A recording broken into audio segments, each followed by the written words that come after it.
Yo, what's up, everybody, and welcome back to another episode of the Party Podcast, where we give you all the hottest sports takes with a lifestyle and cultural impact. It's your boy D Lamp. It's your boy Melo. It's your dog, Huncho. Yes, sir. Huncho in the building with us. Oh, and this your boy Jay-Tay. I thought there was like a delay.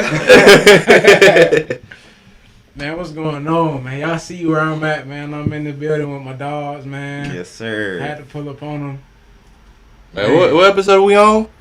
Oh, we on episode 10. We on 10?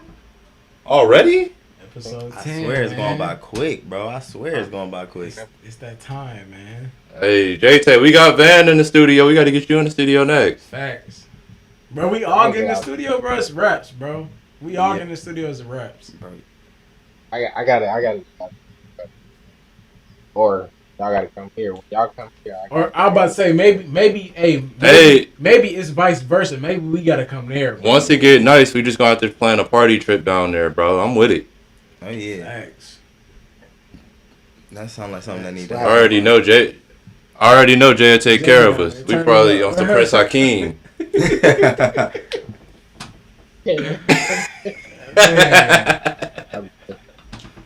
Man, we're gonna get into this first topic, man. So, Lifestyle culture. with a lifestyle culture topic this week, man, with everybody graduating, man. Congratulations to all the graduates this year. Let's dive in a little bit, man. Let's dive in a little bit, man. We're gonna talk about the graduates this year, man. We just to focus on them a little bit, man. Let's talk about our best years as a college student, man. Like, what's y'all best years? Like, you think about college, your experience, them 4 years, 5 years for some people, like myself, 6 years for some people, like homeboys. But Hey, think man, as about long them as you get col- across that Yeah, finish man. line, bro. As long as you get that finish line, you good. No matter if it take how long, man. But what's y'all favorite years, man? You think back, man, like dang, like them years really was like a pinnacle point.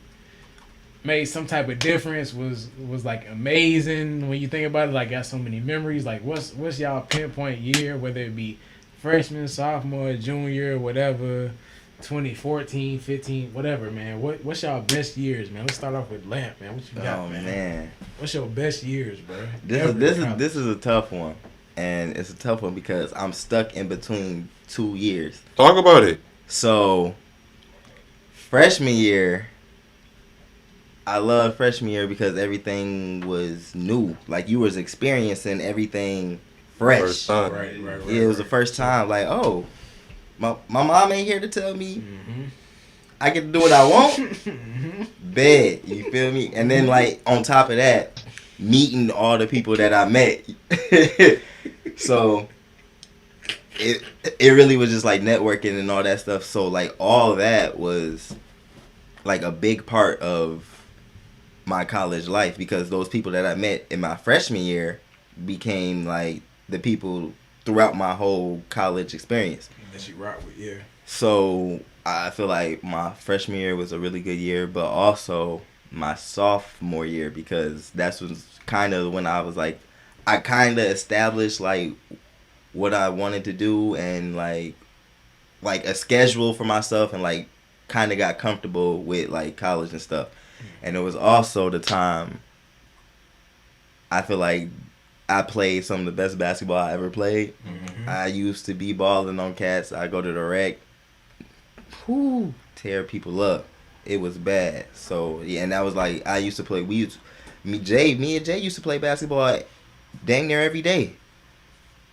So like I was very active during that time too. So I feel like it was in between like almost like second semester freshman year and then like all the sophomore year type thing. Shout out to GV, Grand Valley State University. Who you passing it to, bro? Let me pass it to Jay because you know we both went to the same college. Yeah, So definitely. Shout out that's GVSU. where I met Jalen initially at GVSU. So no, shout out Lakers, Laker forever. Figure for life. Laker for life. But I would I honestly wholeheartedly feel like too that even I don't feel like college is for everybody, but I do think it's an experience everyone should have to make that decision. You know what I'm saying? So shout out to all the graduates, shout out to all the college students. You know what I'm saying? Whatever you decide to do to the best ability, but Of course, I would of have to course. go with freshman year was like everything fresh and like luckily me personally my freshman Man. I didn't have a roommate uh like the entire school year. So Oh yeah, I you're had lucky. moved up to Michigan, got to school and I had my own room. I was just about to wow. It was just crazy. Freshman year was just everything fresh, everything was new.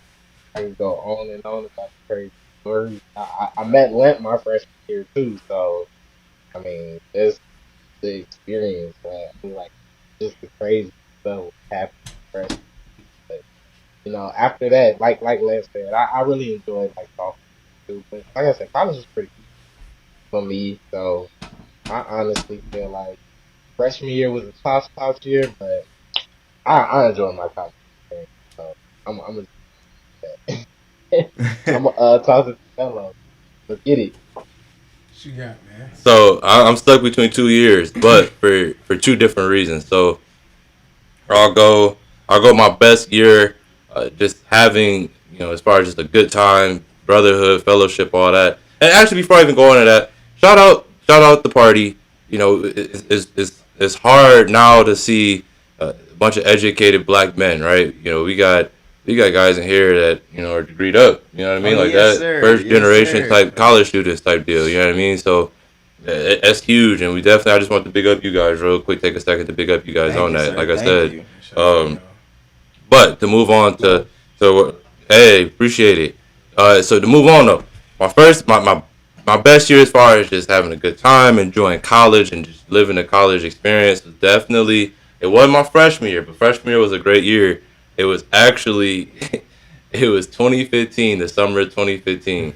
That was the first year that I stayed in, and I went to CMU. Shout out Mount Pleasant. Shout out CMU Fire Up Chips. That was the first year I stayed up there for good. That was a junior, huh? It was going into my junior year, so it was after my sophomore year. Okay. So listen, bro. Shout out Diavante. Shout out D, man. What's good, Hey, D? Hey. hey, shout out Peacock. You know, between the three of us, bro. I'm trying to tell you, bro. Between the three of us, bro, we work through the day, party through the night, bro. Peacock working 3, 4 jobs, Diavante working 2, 3 jobs. I'm delivering ice, bro. Oh As soon as yeah. we all get off, bro, you already know what time it was. So it was just a constant rotation through the summer, and then like I said, just good times with good people. Shout out my roommates too. They some real ones. LL too. You already know what it is. And then my best year. So for those who don't know, I was a high jumper at CMU. So it's hard for me to exclude this year because this is actually the year that I was able to have my best year as an athlete. So uh, I was able to go 6'11" as a high jumper. What was it, my June or no, my fourth year. So my senior year for my fourth out of 5 years. That year was definitely a highlight year for me. Felt like I was actually able to really put some stuff together and be competitive. Shout out to Coach Bassler, dude believing in a walk on like myself and taking me to another level that I didn't even think that I could go to. So definitely enjoyed my college experience. Still a college student, as the party knows, but definitely, definitely enjoying it and enjoying just gaining knowledge and learning every day. So let me throw it to Honcho. What's Hey, the word? my dog, a college student Honcho, getting his before you master's, go, man. Masters. let me I'm just put a little trying, bit bro. more I'm thought trying. into all of this. Like we all went to college, and like you said, like even before the party podcast started, like literally Lamp and Melo went to high school with each other. So me and Lamp were And were Van. roommates. Yeah, right, and Van, right. So me and Lamp were roommates, and I met Melo. Like we started playing 2K together, the three of us. Then Melo introduced us to Huncho. Well, like Lamp knew Huncho, but me to Huncho to Peacock, and like we just built our own little community. Like so, just for like the people that's listening, just give you a little context. Like this really like started like with us being in college. We started playing the game. We started hopping the party doing this. You know what I'm saying? So shout out to the originators. 2K. Destiny. All the games we playing with each other to even be to this point today. Episode 10 and everything. So I just wanted to put a little context on it too. Shout out to the Rivet City Rough Riders. You already We know. ain't even gonna dive into that, know. but that just show y'all how deep and how real the party really is, bro. Cause we've built so many friendships and true bonds through the party. A lot of these people we ain't met even face to face, right? Like I don't think you guys have ever met Devontae and Peacock face to face, but you see how they shouting them out, like, oh yeah, that's them homies, them my guys. You know what I mean? Talk consistently. Yeah, like we all in group chats together and everything. So that just show you how deep this really go. And obviously it all started back in college, but it's still running. So Huncho, talk to me, bro. Let me hear about your best college years, bro. College years, man. I kind of gotta to build up to my college years. I kind of gotta start from high school, bro. A little bit, bro. Just a tad bit, bro. So pretty much high school, bro. In college, I ended up playing football. High school, I didn't play. So like college, it was like kind of like me kind of getting into that realm a little bit, and just being able to live out those years and enjoy that time. A lot of my college relationships developed from football. So I'd say like my freshman year, it wasn't too great. I got to experience what it was like to be a college athlete a little bit. But my sophomore year, I ended up messing my grades up, had to sit out. So technically my junior year, but my sophomore year on the field, that was probably my best year for sure, because that's the year that we really turned up for real. So now, if anybody follows or anybody that watches this knows about Aurora University football, now they're a top tier program in the division or in the conference or whatever. We got a new coach and everything, but I feel like the beginning of that started when I was there. So my junior year, we ended up winning the conference championship. Ended up taking the team from basically nothing to something. I played a decently big part in that, just with the role I played on the team, and just getting everybody involved, and from being on the field type stuff just to being the actual player on the team and just the environment, everything, bro. Just being in that atmosphere, bro, it just made everything so much better. And just to be around the people and develop those relationships type stuff, man, it's second to none, bro. And those are the relationships that you carry with for the rest of your life, because you got these people that you go through these certain situations with, and you exceed past these situations, but it's you still understand, y'all still got the same mindset that y'all working had. towards the same goal. Right. Mm-hmm. Y'all still got the same mindset that y'all had when y'all was actually going through it. So y'all understand each other. Y'all can see eye to eye type stuff. So, you know what I'm saying? Able to win a ring, you know what I'm saying, that year. You feel me? That's what's up. So, yeah, man, that's the best year, bro. We turned up that year too, so. It's funny that you say that, though, because my two people that I shouted out, right? Those are my teammates, right? Those are my college teammates on the track tip. So it definitely, you build a different bond with people that you go to war with every single day, and that's in there in the trenches with you every single day. It's something that you can't even ain't nothing gotta be explained, bro. Y'all just understand it, bro. Y'all were both there, bro, throughout the whole situation, the whole interaction, whatever the case may be, bro. Y'all both experienced the shit, so y'all don't even gotta say shit, bro. When y'all look at each other, y'all both know what the fuck what y'all are thinking, bro. I feel it, Because bro. y'all understand what's going on, man. It's an interaction that I can't explain, bro. So it's definitely something that I cherish for sure. No, I feel that. I definitely feel that. Like I said, shout out all the college graduates. Shout out everyone that finishing up their time. Finishing up their time and getting ready to really, start excelling out here. Yeah, even with the high school, working in high school, shout out to high school graduates coming up too. Mm-hmm. I see kids that 4 or 3 years ago didn't think they'd ever graduate. Even there's some of them this year that didn't think they'd graduate. And just being able to see that journey and seeing them put that work in, man, that's the rewarding part of my job, man. So Exactly. shout out to high school graduates and all the graduates, like you said, of 2021. Hey, Keep doing your thing, man. Don't give up, man. Keep pushing. for sure, for sure. So Well, let's get into yeah, this. let's This dive next It's a topic. big week coming It's that up, time, man. It's a really big week coming up. So man. this episode is going to be our playoff special episode. So we're going to dive Yeah, into third. the series real quick. So what we starting? We going east or Wait, west? wait, Where wait, y'all want wait, to wait, start? wait, wait, wait. We gotta do play-ins. We gotta discuss what happened in the play-ins. The All right, where we gonna start at? East or west? I was wrong. I'll just start it. Go ahead. Listen, I made a very bold prediction. I said that the reason that the San Antonio Spurs would win, and I even said particularly if the game is close, the Spurs will win. The I game was remember that. close, and they did not win. So I think it's safe to say DeMar DeRozan probably had his worst shooting performance ever. The worst. So it's unfortunate for me as a DeRozan fan. It is hard to watch him go down, but I respected the fact that he went out shooting. He tried to do what he needed to do, but it was just too little, too late. But I'll listen. You know me, bro. I'm the first to admit I was wrong. I thought that having DeRozan being on the court would get them over the hump, and it didn't. And then Wardell, Stephen Curry the second. Here's what I got to say towards that. So Yeah. watching that game, honestly, it was a big game because honestly, the Spurs shouldn't even got the game back that close. But Valanciunas getting the 2020 game, and everybody just clicking. But what really ticked me off about that game, it was a lot of tic-tac whistles going Memphis way, and I just feel like especially when games are close like that, the team who's getting the most whistles, of course, is going to benefit. But I just didn't like some of the whistles that were going on. But all in all, a W is a W. You know what I'm saying?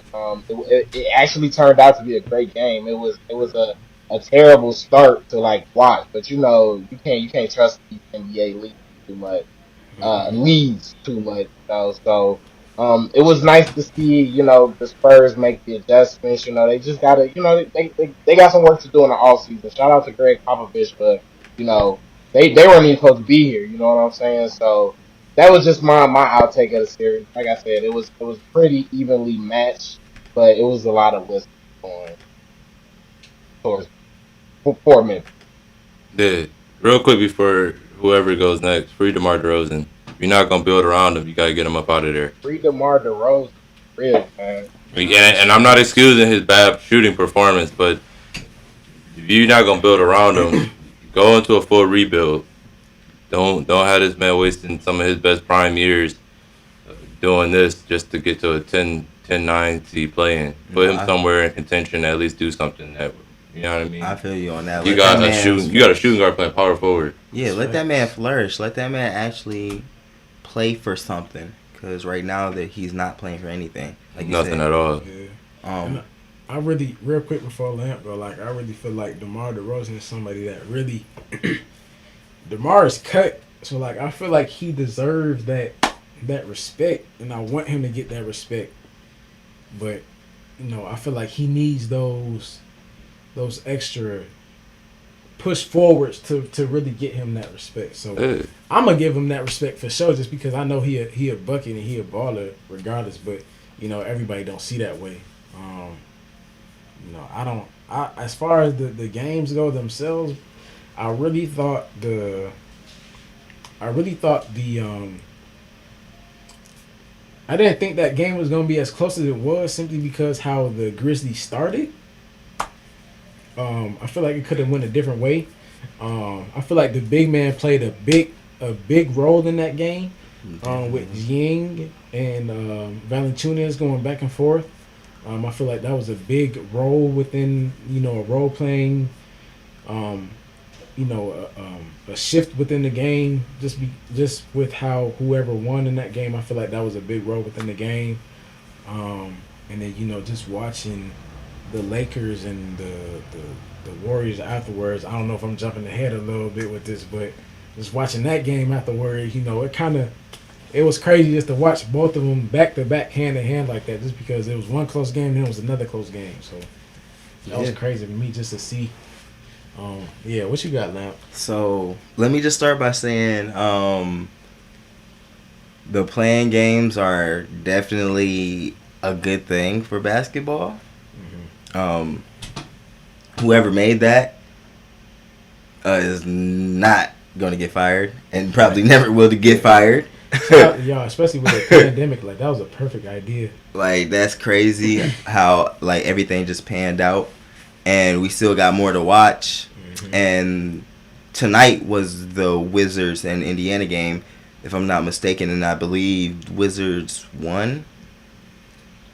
Last time we checked in on that, they were up like by a marginal, like they were up by like 20 or something like that. So final score 142 to 115 was this win.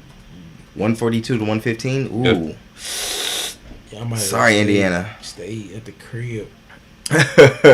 But yeah, that's crazy. Yeah, the play-ins were definitely good for in the NBA, but going into the Grizzlies and the Spurs game, Jakob Poeltl didn't want no smoke with Valanciunas at all. On top of that, like you said, DeRozan, one of the leaders of that team, had one of his worst games, especially shooting-wise. He's someone that you expect whenever he gets to one of his spots in the mid-range is going in. I think we got to shout out Dylan Brooks. No, Dylan Brooks. Yes, and I said that to you guys. Actually, yes, I did say that to you guys when we were watching. Dylan Brooks, he was playing some phenomenal defense. His mid-range pull-up too. His mid-range pull-up was on that game too, and he was locking up like he. Yeah. He's definitely a good shooter, but like his defense was on another level. He may be first or second team all defense this year. Like you would not expect defense like that from Dylan Brooks, especially like I've watched him over the season. That's crazy. Like he was definitely a big reason why DeMar DeRozan had the shooting idea that he First had. team. First team. He still gave up 46 to Steph, so. I mean, yeah. We definitely gonna see what happens tomorrow. Can't be first team giving up 46. We definitely gonna see what happens tomorrow. They might have took some notes from the Lakers. I mean, giving up 37. Hey, you better. I guess that is better than 46. So, yeah, the Grizzlies really, they really showed out. Ja Morant really, he had a good game too. Shout out Ja, man. He had a good game too. So yeah, they definitely had a good game. I was glad it was close at the end, because it was looking like the Grizzlies was going to take off from the beginning. Rudy Gay came in and made some big shots. He made some big threes. Yeah, Rudy played it. He played a real good game. He kept it competitive. I just want to see a good game, bro. Like I just want to see great games, bro. And that's what we had so far. So I can't complain. I ain't gonna lie, I'm not looking forward to this AC game tomorrow. Ooh. I'm not looking forward to it. Wow. Hey, they got to come guns blazing. That's the prototypical trap game. Cause Ja is energized right now. That's a trap game if I've ever seen one. Because you got the playoffs on the line. You just beat this team. You know, we already know what Ja and Steph's going back and forth. This is a trap game if I've ever seen one. Should they have beat the Lakers? In my estimation, they were the best team on the court for 3.5 quarters. Wait. And even at points in the fourth quarter, they was the better team. Okay. Wait. Now, all right, so do you want to start? Do you want to start off going for the Lakers and the Warriors game?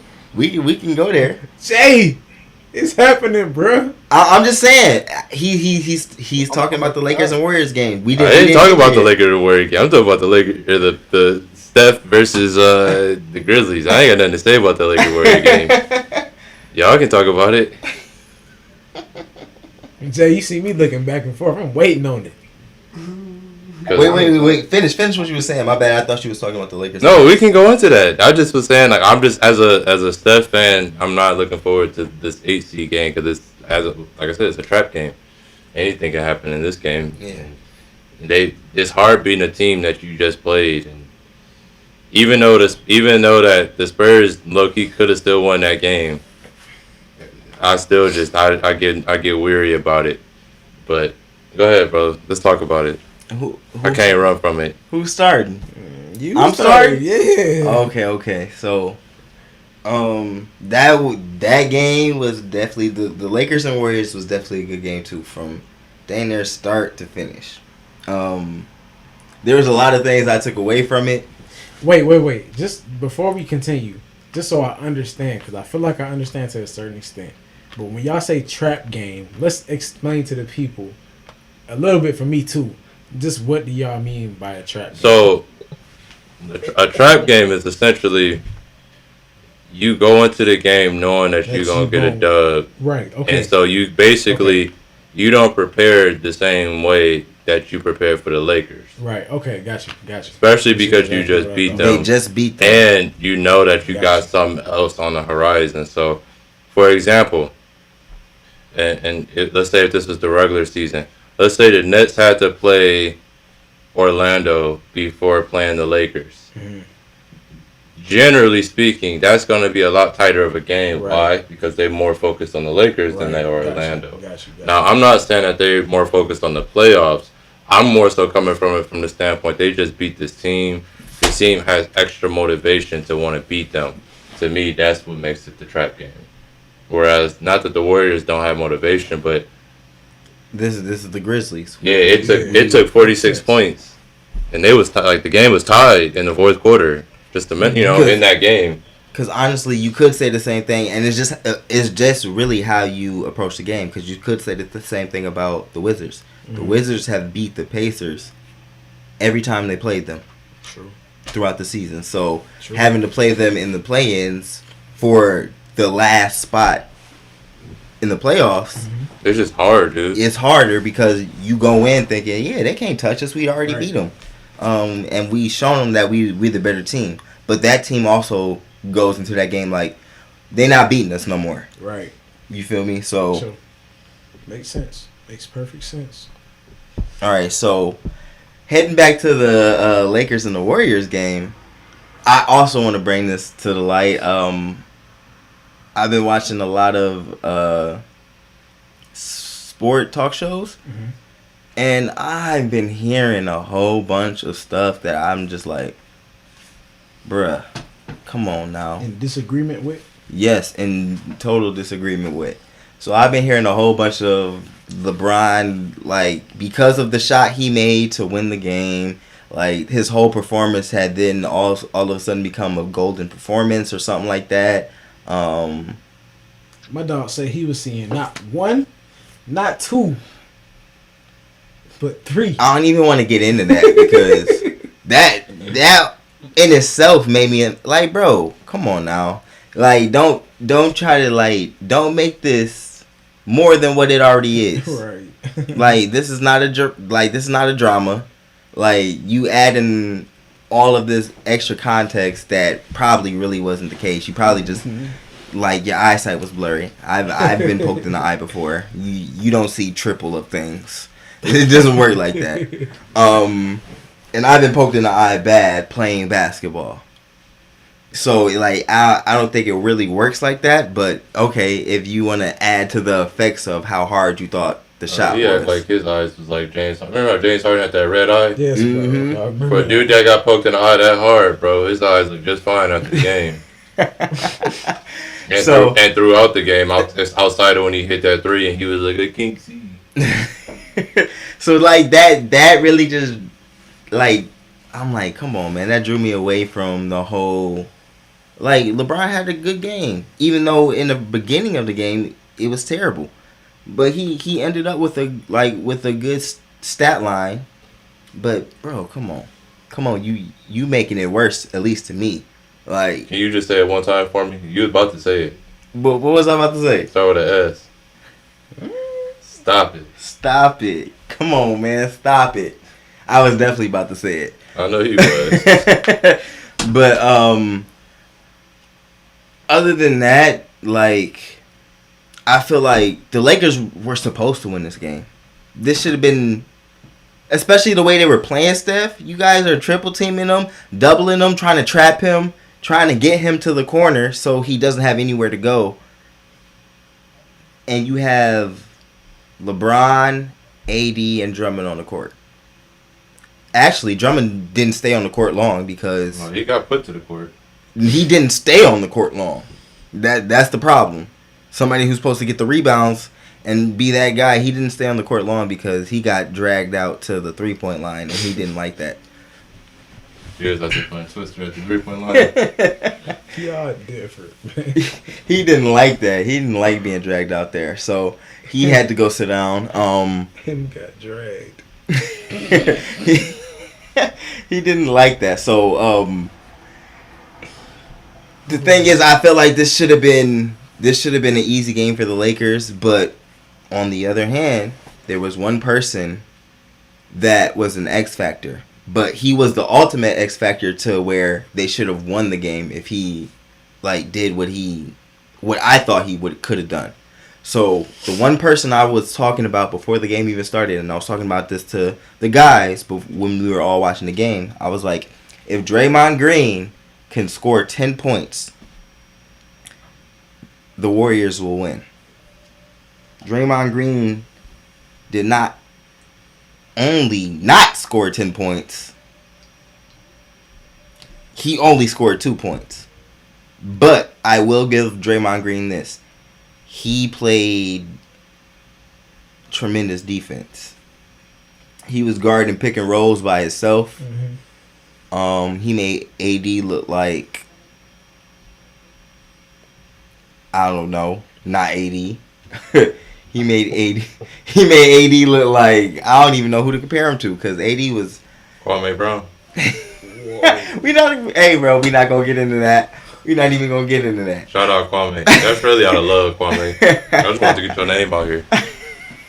That's funny. That's funny. But yeah, AD was playing abysmal out there because Draymond was I guess they talked to Draymond before the game, and he said he's played AD so many times that he knows all his tricks and everything that he can do. So it would come down to who wants it more. So Draymond was out there really playing his butt off. But if he could have scored, because I feel like he was offensive liability out there, because Draymond would do the same thing.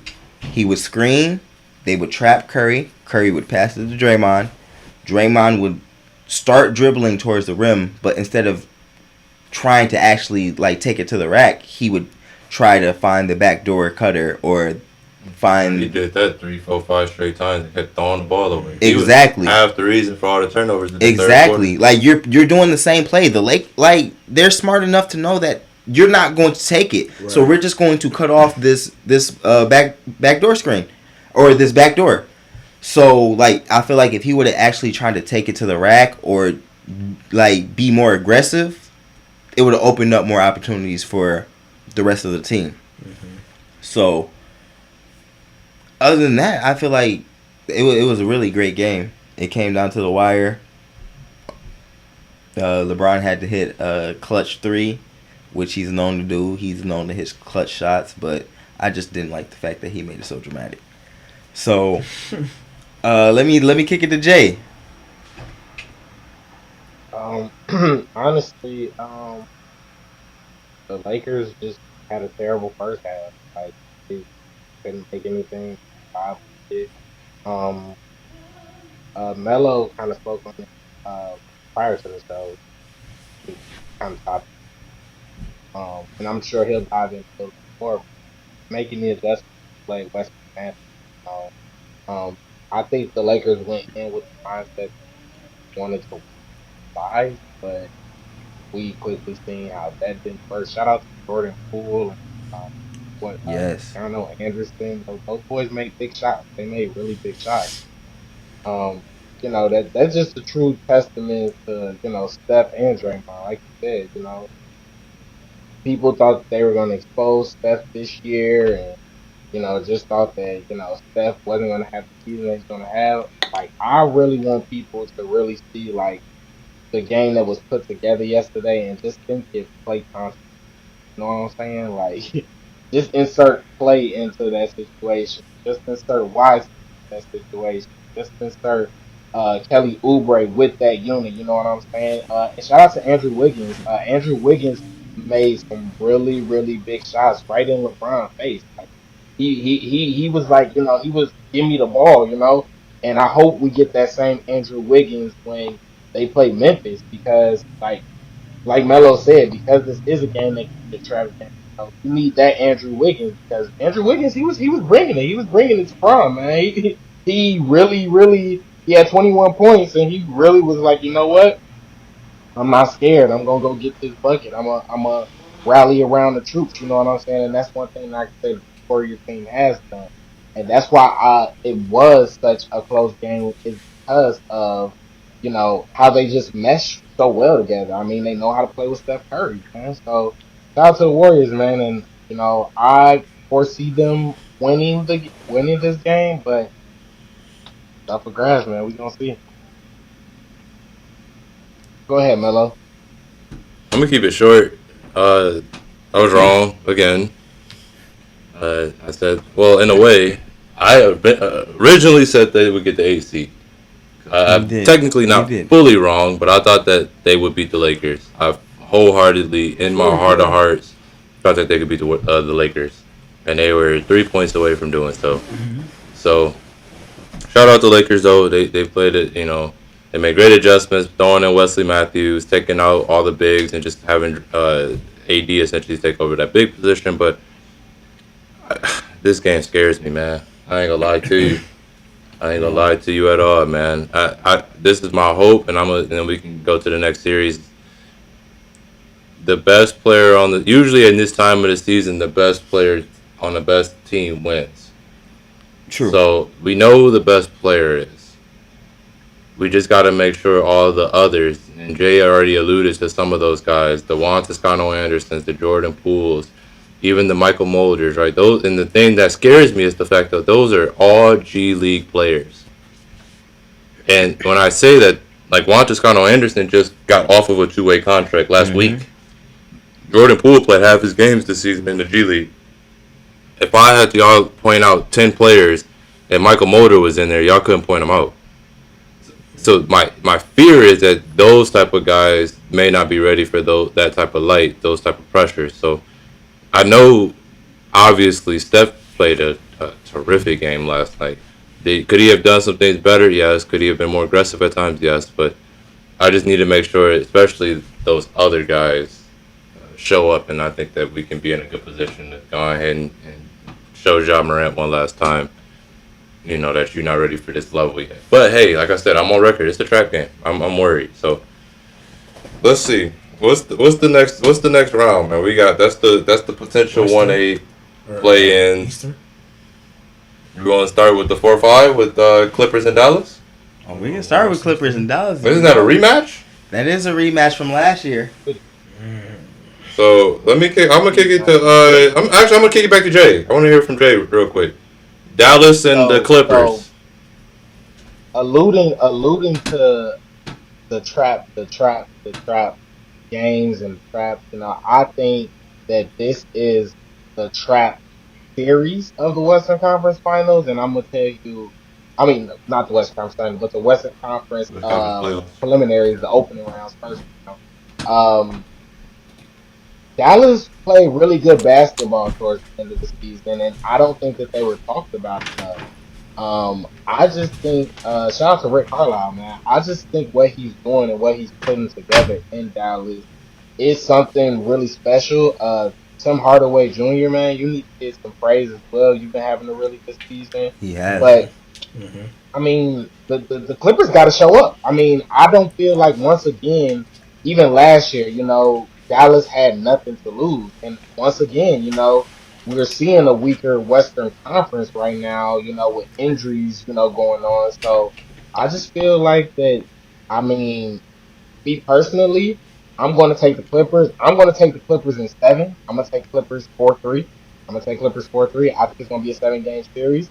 I think Luka can take them to 7 games. But the X factor of this series is going to be Paul George. Now we got Rondo there.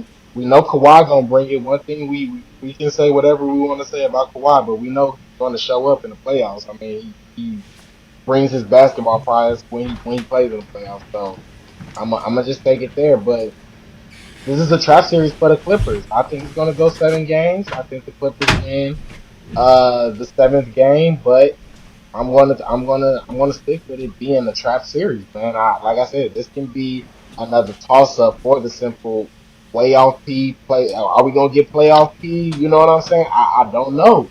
So I mean, Luca, we gonna see what you can do. So I'm gonna pass it to Huncho, bro. What you think? Okay. Man, I on the most part, I agree with Jay, man. Like, I'm gonna really have to see what I'm gonna keep mine short and simple too. I really got to see what Luca bring out to the table. Um, yeah, I definitely agree with you, Jay. I'm really looking forward to that game for sure. Yeah, man, I really ain't got too much to say about that, man. We're gonna see what that brings to the table. I'm hoping Luca comes out on top, but we're gonna see what happens, man. You want Luca? Yeah, man. You don't want to see That's what you going for? Dang. Yeah, right. Bro. I do. I actually do. Bet. I heard it first, Huncho. I want Luca to win, y'all. Yeah, that Crazy playoff, as it sounds, playoff man. I just know what Luca's capable of, man. I would like to see him, be able to prevail in this situation. So just to see Luca come out on top in this situation, it would be great. And I know it would be great for his career too. So I don't know, man. We gonna see, man. Okay. We definitely gonna see. I feel you on that. What you got, Lamp? Passing it to me. Alright, so y'all both had some interesting points. This can be a toss-up depending on who comes to play and who doesn't come to play. So, like Jay said, we don't know how Paul George is going to react in the first round of the playoffs. Is he going to come out and actually do his thing, or is he going to keep the persona of playoff P or way off P, as you guys may call him, or George Paul or whatever? Is this persona going to come out again, and is this what's going to happen? So, my thing is, even with that, I will take the Clippers because of how deep they are. They have Rondo. They can literally play 10 guys if they wanted to during the playoffs, when most teams will play 8 people. So I feel like they could literally play 10 people if they needed to or if they wanted to. So I feel like that gives them an advantage. Boogie has really came off of this contract and has actually played well for the Clippers. Serge just came back, and like you said, Rondo is going to be that facilitator that actually gets them together and actually gets people into the spots they need to get into, instead of having Paul George or Kawhi Leonard trying to set up the offense, and if that doesn't work, dribble into a shot. So I feel like the Clippers will probably win, but I feel like the X factor is not Paul George. The X factor is really Porzingis. Okay. If Porzingis can stay healthy, and if Porzingis can come and play and ball out, then Dallas really has a chance to win. If not, I feel like it's going to go the Clippers' way. And I'll take the Clippers in 6. Okay. Clippers in 6. Go ahead. Clippers in 6. I mean, Lamp kind of hit it on the head as far as his prediction, but I'm sorry. Porzingis can play good or bad. If Paul George don't show up, then it don't matter what we say as far as Clippers in 6, and we know what's going to happen. I'm going to go Clippers in 5. And that's assuming Paul George plays normal, for me at least. Yeah. I feel you. I just don't believe, even with Porzingis playing good ball, that they're a better team than the Clippers. But if you take a guy like Paul George and bring him back down to playoff P standards, now you open up that door. Like I said, even with Right. Porzingis playing bad, they still have a chance to beat this team. So I'm gonna go Clippers in 6. But Paul George, man, Man, this is a make or break year. hopefully. Kawhi, a free agent coming up. Uh, you already done got your money. Hey man, PG. hey, we don't want to hear. We don't want no Instagram post talking about y'all laughing at me. Like, why y'all talking about? No. None of that, bro. We need you showing up. No backboard shots. No air balls. None of that, bro. This is time. A wise man once told me, "Actions speak louder than words." I feel I that. don't want to I think hear he's no words. I just want straight action, bro. PG, I know you a dog, bro. I don't want no. We all do. I don't want no words, bro. I want straight action, bro. Go crazy, man. Like you know you can, man. Do your thing. We rooting for you, man, for sure. For sure. Oh, we got the. What's the next one up? Is yeah, I got you. I'm gonna keep it rolling. We got Denver and Portland. And I know me and Lamp kind of got a little side bet We going. do got a little thing going. You know, I said, what did I say? Denver would go further than Utah. Utah. Dead. Which, if if Golden State get that AC, then I for sure would be right on that bet. So let's go. I'm gonna go reverse. Lamp, start it off for us. This is tough. So I predict this game will go by how Jokic goes. If Portland can hold Jokic to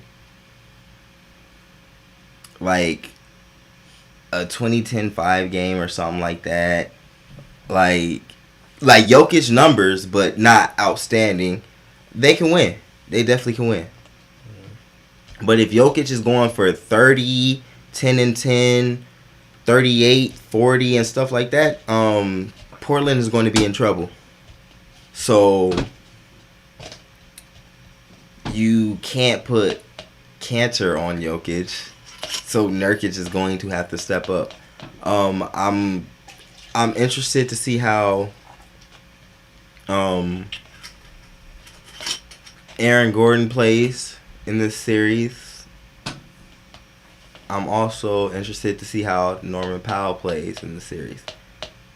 So I feel like Dame's gonna give you what Dame gives you. I feel like CJ's gonna definitely play his part. I feel like CJ turns it up in the playoffs.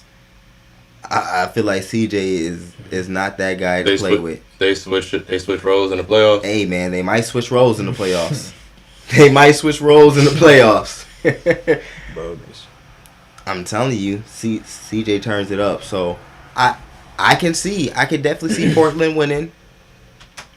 Not just because I get a bottle if they do, but but because you get a bottle if they do. Also because I get a bottle if they do. But I feel like Portland can pull this out, especially with that last piece of Norman Powell being on their team. I feel like really makes a difference. So we gonna see what happens. I take Portland. I can see that going to 7 though. I can see that going to 7, and I'll take Portland. Go ahead, Jay. I'm kind of. So I'm gonna say this. And I really want Portland to win this series. I really want Portland to win this series. I don't want Dame to lose in the first round. I don't want it to happen. But I'm gonna tell you how it can happen. And the X factor in this series is Michael Porter. And if Michael Porter can average 25 points, which I think that's highly possible. Dame's out of there if you do highly that. possible against Portland. Like, because my thing is, one thing that Lance said is that, if they can keep Jokic to not so much a Jokic game, Portland defense don't do it. It's not gonna happen. So I already know Jokic is gonna do Jokic things against Portland. I already know Dame is gonna do Dame things. So I'm canceling them out. Now CJ, I do think CJ is good for 1 or 2 big games for sure. But I'm gonna tell you, if Michael Porter can average 25 points, this will be a quick series. for the simple fact that you got such a strong front court, and Portland doesn't play defense. You know what I'm saying? So I want Portland to win. I'm kind of torn, and I'm gonna say it here first, but I think Denver wins 4-2. I think Denver wins 4-2. And I'm gonna just go with Michael Porter as being my X factor. And like I said, if he can average 25 points in this series, which I think is he's highly capable of doing, might be over. I'm rooting for you, Dame. Make my prediction wrong. So, listen, I understand what you're saying. I definitely understand what you're saying with Michael Porter Jr. Only reason I didn't mention him is because I don't believe he's going to do that. I believe he will give you 2 games. 2 games. What he do to you, bro? He ain't do nothing to me. He ain't do nothing to me. Hey. This dude is a 6'10" walking bucket. You know how we talk about walking buckets? He is a bucket, bro. He definitely is a bucket. But how consistently is he a bucket? The kid balls. Yeah, he definitely does ball. But I'm just putting in the factor that if he does, let's say he does go for 30 in the first game. Do you think Portland is not going to plan for him and Jokic? At that point, anybody else, let somebody else beat us. It's not going to be one of them. You feel me? And I want to see how he responds to that as being a focal point of a defense, or one of the focal points that a defense is looking at. That's all I'm saying. But go ahead, Huncho. I'll go last. I can see where Lamp coming from, because he want to see where he responds to that adversity type stuff. But with that being said, man, I'm a side with Jay on this one, man. Like I see where Jay is thinking that. I know in Jay's aspect, Jay feels like Michael Porter is going to be the real game changer in this whole series. Honestly, I'm going to go with the superstar on this one, man. I'm going to go. I don't understand. Siri, I'm asleep. Explain the Siri, bro. Siri must not be agreeing with what I'm about to say right now, but I'm going to go with Jokic, man. I think Jokic is really gonna be the big game changer in this whole series. Jokic being the superstar that he is, just the presence that he brings to the game. I feel like it's really gonna be on him just to really be able to bring his team to that point of winning and being able to come out top dog in this whole series. So I feel like the only person that can really do that is Jokic, man. So we gonna see, man. And let me say, go ahead, Zay. Go ahead, Hunter. I just wanted to add this too.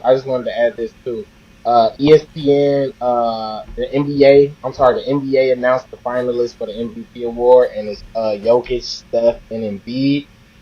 So I'm just glad Steph is. I don't like MVPs to get first round exit. I don't like that. I'm just glad Steph is in there, man. I'm just glad that Steph is in there, just to kind of get off topic a little bit. I'm really just glad that Steph is in there, because I feel like Steph has had the most prolific season out of everybody the whole year, bro. Steph has been snapping consistently, bro. And I feel like just the fact that his record didn't line up with the numbers, I feel like that was... Well, his record did. I mean, when he played... It did, but, when he played, they were like 37 and like 25. It did, but... Overall. But people, as the NBA whole, don't look at that. Right, they it's hard to separate that when he did play, they won one game out of 8. I'm just glad that he's getting the respect that he deserves, because... without Steph, the Warriors would not be where they are. They would not be playing for the well, I told you. Right now, especially with Wiseman out, Kelly Oubre and all them, isn't it the same team that got Wiseman in the first place? Anyway. Yeah, man. So shout out to Steph, man. Shout out to Steph. All right, what's the next? Dang, I can't go. My bad. Oh, you didn't go? My bad, bro. My bad, bro. Don't worry about it, bro. Yeah, Melo gotta go. Jokic in 6. Jokic in 6? Jokic in 6. You already know. I got money on the line. That's why I ain't want him to go. Dang. My bad, bro. I'm in the way. I'm just in the way, bro. Look, I'm Molly Karam right now. I'm just gonna keep the show rolling. We got Phoenix and we got LA. We got Phoenix and LA. I had Jay start one. I had Van start one. Huncho. Phoenix and LA, talk to me.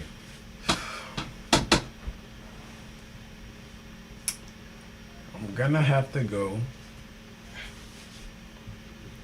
I want to say LA just because the principal and who they have. I don't know, man. It's tough. It's not hard. It's not hard. No. You don't think so? No. Yeah, it's not hard for you. It's not hard at all. No. I'm overthinking it. Yes. I'll take the room on this one, Too sir. much. The Warriors would have beat them in 6, so that tells you what I think the Lakers would do to them. Wow. You know what? I was gonna go against the grain, bro, but I thought about it, man. I ain't gonna think about it, bro. I'm gonna take the grain in this one, bro. I'm gonna go LA. How many games? I'll take LA in. I give them 6. 5. Oh, It's- 5? It's I some was gentlemen gonna in give the him air. 6 too. So I'm being nice. No, the gentleman suite. LA is 6. The man. only reason I want to go gentleman's speak is because I think they got enough depth. I think they split. I think they split the first 2. I think they split the second 2, and then LA wins the next. But LeBron don't lose in the first round. Like we can say whatever we want to say about LeBron James. LeBron don't lose in the first round. So that's exactly why I'm gonna say I'll say gentlemen's is 6, man. No, bro. I'm This with is you, going Huncho. 5, I agree bro. with you. This is going And 5. you gotta come to me. Lakers. Well, it'll be 6 if you count the first one that they had to get into the playoffs. So that's the only way it's going 6. This will be 5. The only way. Lakers. Phoenix doesn't match up well with them. He gonna get Chris Paul up out of there. Phoenix doesn't match up well with them at all. They have too much size. I swear Aiden is scared of bigger centers. I don't know, but it D Book gonna be snapping all series. Yeah, D Book is definitely gonna be snapping, but is it gonna be enough for them to win more than one definitely. game? It's gonna be No. D-Book by himself. No, it's not gonna be enough for them to win more than one game. So I go with Lakers at 5, Right. easy, Melo. Remember what Kobe said? Hmm. Or not, it wasn't what he said, but he was when he was on the bench that GIF or whatever. When he looking down the way, he like, Oh, the rings. for our YouTube audience, Shout out you to saw what I Bean, did. man. For our podcast audience, Bean posted counted out his rings to a homie just to let him know, and he had 5 rings. This game going 5 series, or this series going 5 games. I think that was the versus the Mavericks, if I'm not Ain't, mistaken. ain't nothing to talk about, Melo. I said the Warriors would beat them in 6, so I'll shot that down to 5 for the Lakers. So Shouts out. yeah, we can get to the East. All right, That's a good. Hey, we rolled through the West. I really feel like it. We gotta talk about these play-in games though. Obviously, we got it can be brief, but we already know what the 8th seed is. But just quick talk about the play-in games. What y'all think of that first play-in game of Boston and Washington? Like, can I start this one? Go ahead, Jay. Go for it.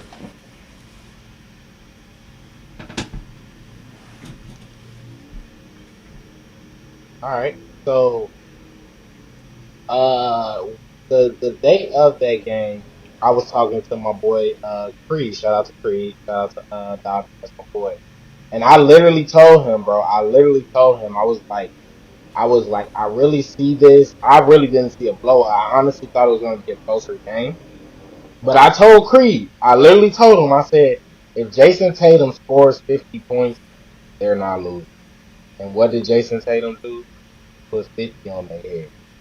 He literally ball, and it was an efficient 50. It was an efficient 50. So what I liked about what Boston did in that game is they brought energy that they haven't had all season, man. I wish JB could have played. Get well soon, JB. Get that wrist healthy.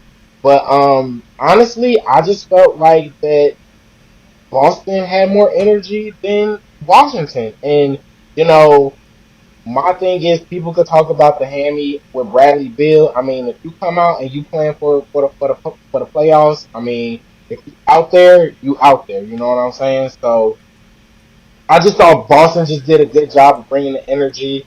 Marcus Smart actually showed that he's a good defender. He was actually playing some good defense this season for the first time that I really seen. So I've just seen that this Boston team play with a little bit more passion. I know they've been having some troubles with Brad Stevens being there, but I feel like they mesh really well. I mean, this is a team that went to the Eastern Conference 3 of the last 4 years. You know what I'm saying? So we looking for them to take that step. So I mean, good game, but I mean, I don't know who they got. So we'll Yeah, get into that later. But good look, they playing did all games. that. Indiana. Right. Indiana, great job. Excellent season. Washington got that W. I think I called that as well. I already said that I knew that Washington would get into the playoffs. So shout out to Sabonis.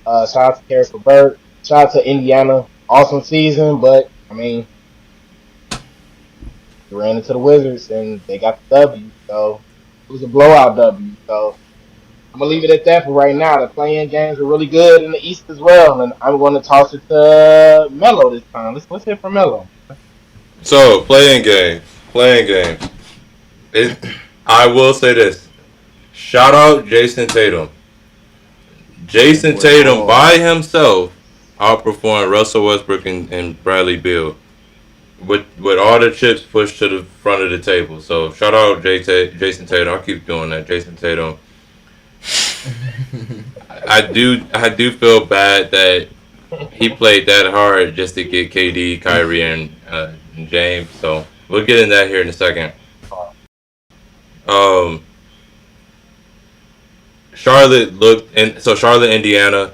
Charlotte looked like the young team, the young up and coming team that they were, and Pacers have some experience, right? Like the Pacers have been in the playoffs the last 4 or 5 seasons. So even though the Pacers had a down season, they have at least the experience over a Hornets team that will get them past. So then obviously we got Washington versus Indy in that last playing game, as we've already reported that Washington blew them out. Uh, our listeners know that we did have a bet that was voided because the bet was contingent on Bradley Beal's health.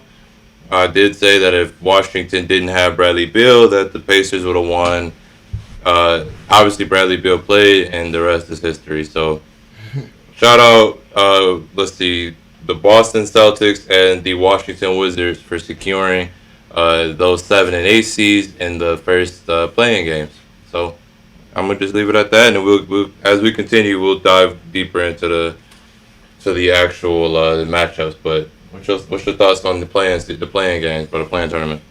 Um, I mean, pretty much basically what y'all said. I mean, I didn't really, I didn't too much think anything different that happened would happen. I mean, that what I predicted pretty much happened. Um, I with me, I understood that the Pacers have struggled against the Wizards all year.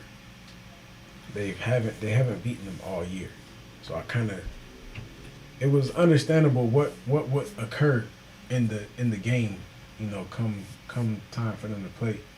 So I really wasn't too surprised upon what happened.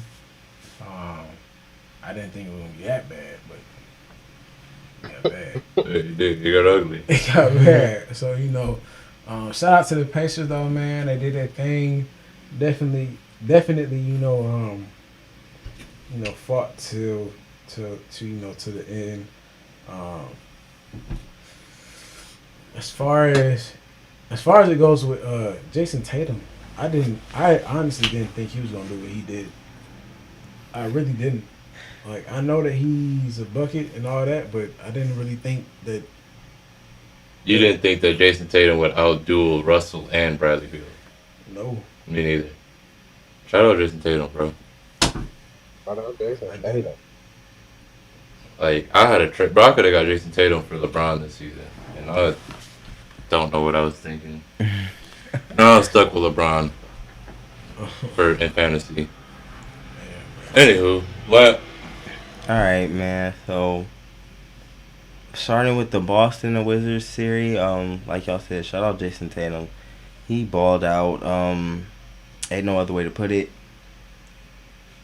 We've known, and he's shown us in the past that he's not afraid of any superstar because he went up against the biggest superstar and showed no fear and balled out. So yeah, he had no problem facing Bradley Beal and Westbrook. Also, like Jay said, Marcus Smart did his thing.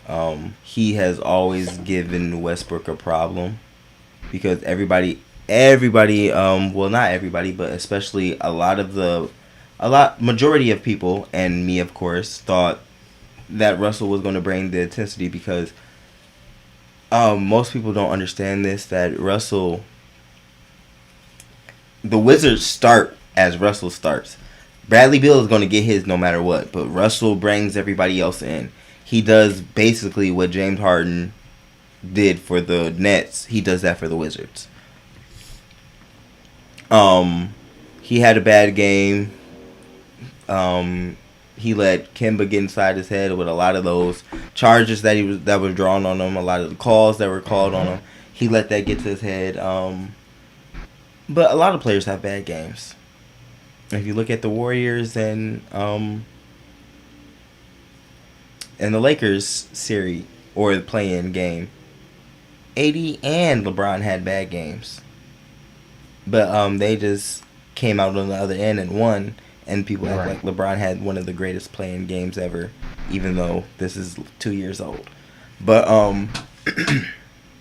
yeah, of course, shout out Jason Tatum. I also wish Brown was playing. I thought that the Wizards were going to win, and I predicted that the Wizards were going to win, especially because Jaylen Brown was out. So that really came into question for me. That pushed me over the edge going for the Wizards. Also, you could really see that Bradley Beal was really bothered by his hamstring. So I feel like that was just an overall bad game for them, and I felt like they were going to come back and like show up in the next game, which they've done. As we've all said, they blew out the Pacers, and now they get to go against the 76ers, which I feel like was a better matchup for them anyway. They didn't want to go against the Nets. Neither does Boston. Like Melo said, I feel bad for them because especially with your second leading scorer out, you don't want to go against that three-headed monster. But other than that, I feel like it was definitely a good game until the end when Jason Tatum just started like bullying them. But I feel like all the playing games that I've seen so far, and this doesn't count the Washington and Indiana game, which I feel like probably wasn't a good game because they got blew out. But every game that I've seen so far personally have been great games. No, it was definitely the play-in was definitely entertaining, right? Like I enjoyed the play-in so far. It brought what it did was it elevated the end of the regular season, not just for the 8, 9, and 10 seed, right? Mm-hmm. But it elevated for the 5th, 6th, 7th, 8, 9, and 10 seed. So now it also brought just an extra level of intensity towards that end of the season because you didn't want to drop from one of them teams that were out of the play-ins into the play-ins, and now your whole playoff is at stake. Exactly. Now all your playoff games are at stake. So I think overall the play-in tournament had a positive effect. Obviously, I'll be disappointed if my team earned the 8th spot and then eventually lost and not got in it. But I wouldn't let that be the sole reason why I said it was a bad thing. I definitely enjoyed watching the play-in tournament. Yeah, it was definitely good. And let me just add on to that. I feel like you said, that it brought every team to, especially throughout the end of the season, every team had to be on their A game. Mm-hmm. And also it brought the fact that we weren't talking about players resting or load management. It wasn't too much of that because we can't do that no more because you have the chance of falling out of the playoffs. So on top of that, and then also the last thing that I felt like it brought playoff intensity before the playoffs even started. Mm-hmm. So now we got games that feel like playoff games before the playoffs start. So Sure. now the teams that, well, at least the teams that played in the play-in tournaments, and I feel like the teams that watched it, because I feel like everybody is watching that stuff. You're like, oh, okay, I see what type of vibe this is. I see what type of time we on. So we got to come into our first round guns blazing because the other team might be ready. I mean, you think about it, and this is the last thing I'll say on it. If we can get to the first round of the East, you think about it, you get an all-time great matchup as a marquee matchup. Exactly. I mean, you get Steph versus LeBron. You get the two greatest players of our generation.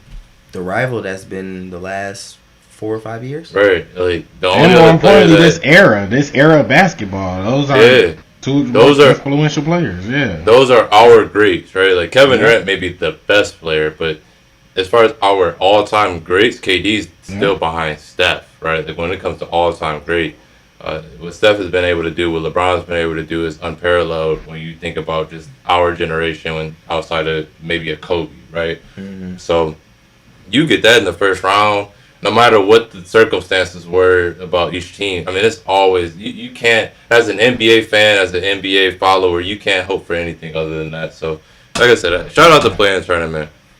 But, as we know, we got the first round of the playoffs coming from the East.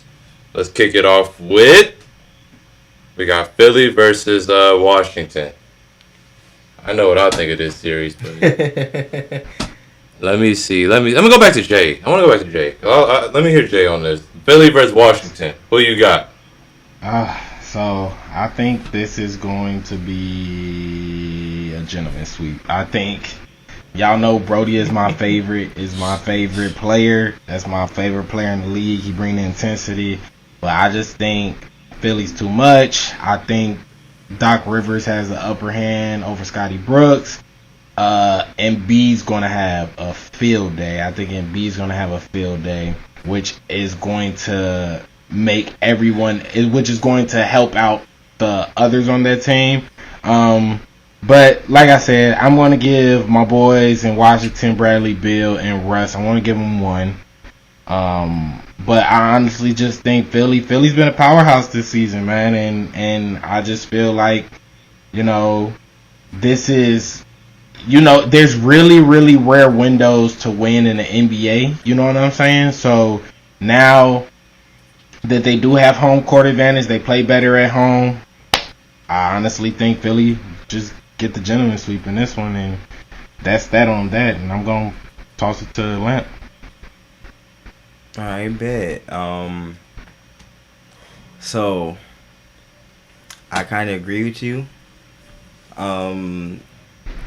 They might get swept. Well, not swept, gentlemen swept. I feel like Philly might win in 5. At the most, the Wizards can probably get 2.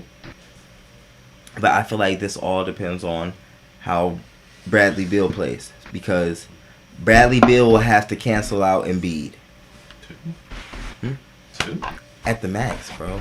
At the I max. thought 1 was at the max. 1 is the max. I feel like no, because I feel like Jay. no. Look, listen, because listen. Embiid might get a tummy ache, so we never know what's gonna happen. He can have a tummy ache, an ankle sprain, anything. He doesn't play if he has one of those. So Perfect. They ain't gonna change anything. That's the one that they'll get. Perfect. That's what I'm saying. But Embiid has had several tummy aches in one series. They don't need it to beat the Wizards. Look, listen. This is what I'm saying. This is what I'm telling you. If Bradley Beal can cancel out Embiid, which means you probably scoring 40, you're averaging 40. It'll be close. And I'm not saying the series will be close. They get 2. They get 2 if Bradley Beal's averaging 40. I'm just keeping it real. I'm just keeping it real. Y'all had what is Ben Simmons gonna do? What has Ben Simmons done this year besides play defense? Hey, bro. Bro, you enjoy 5 more games of Russell Westbrook. But yeah, that's all you need. Ben is arguably defensive player of the year this year. Yeah, right? bro. So, He plays massive. Like Well, he plays defense. So essentially, he's going to take one of those players outside of the game. I agree with that, and that's why I can't. That's why I can't give him two. That's why I can't give him two. And my thing is too. They still got Little Curry. He's been shooting excellent. Milton's been playing really well. I'm not disagreeing with you. Hold on, Jay. Because you about to be real disrespectful. Because we brought up Little Curry and Milton before the certified bucket himself. Tobias Harris is a certified bucket, bro. Listen, bro. I watch the more and more I watch Tobias Harris. Tobias too. Tobias is a bucket. He's a bucket. Oh, yeah, I don't know who can guard Tobias on that team. Because look, bro, Doc Rivers. Poor man's Melo. Doc Rivers brought out the best play in Tobias, which no other coach has known how to play Tobias, because Tobias is almost like a inside out player, almost like you can put him in the post and he's gonna give you buckets. What can he do? He can score at all three levels. He can be catch and shoot. He can catch an ISO.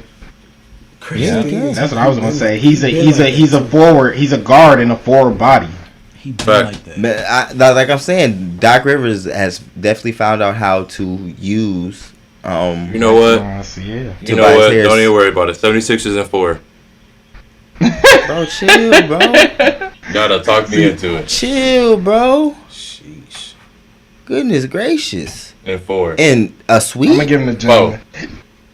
Bro, stop it, bro. Stop it, bro. Stop it. They're not winning nothing at all. Bro. Westbrook, Card took.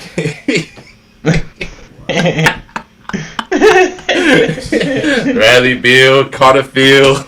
76ers and 4. Bro. Alright, bet. Huncho. 4? Oh snap. FO. 4? Apostrophe. No. We put something on that? I'm gonna go 5. There you go. You wanna put something on that? No, because I'm taking. That's me going on the limb. I go on the limb with it. I bet it won't get to 6. I'm gonna go 5. I'll do that. Let's put courage in your conviction. It won't get to 6. No, bro. You said sweep. So I'm trying to go off that. That's You said 6. So what's up? We go 6 or nothing. I'm gonna match your energy. No, I'm matching your energy. I'm We good. talked you into 4. Y'all did talk me into 4. You ain't have to get talked into 6. I said it's most likely 1. I said it's most likely 5. It could possibly go to 6. You said 4. I did say 4. So let's bet on that. We already got a bet going. Right. My best. I don't want to have you over there like Shannon How many Sharp. bottles you done got me? I don't want to have you over there like Shannon Sharp. You are Shannon Sharp right now. What do you mean? I'm racking them up. Come on. I done had a couple episodes. Rack up another one. No drink. Rack up another one. Rack up another one. Jay, you see me? I'm turning. I'm with you, bro. I'm with you. Look, I done showed up a couple of times, but I ain't have to bring no drink. So it's cool, bro. I'm good. It wasn't a couple times. It was one time. Yeah, we gonna see who get this next bottle. We didn't put no bet on the Giannis one in the MVP shit. We gonna see who get this next. Exactly. That's 2 right there. That's a couple. I'm about to have 2. Here we go. So,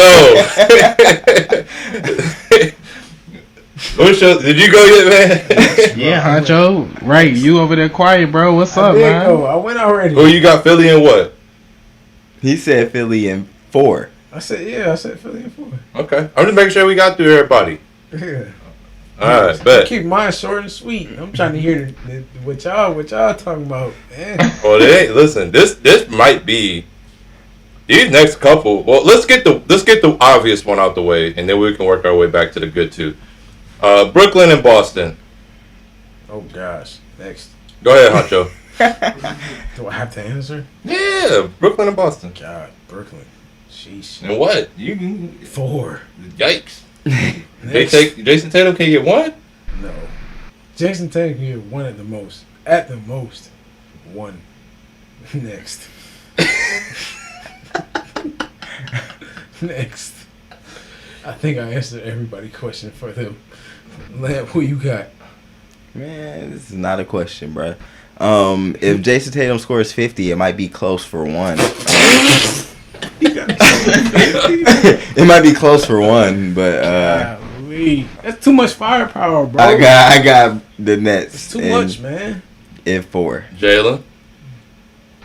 I'm gonna put a little respect on Tatum's name. That man he just did his thing. He's not giving him 2. You give him 1.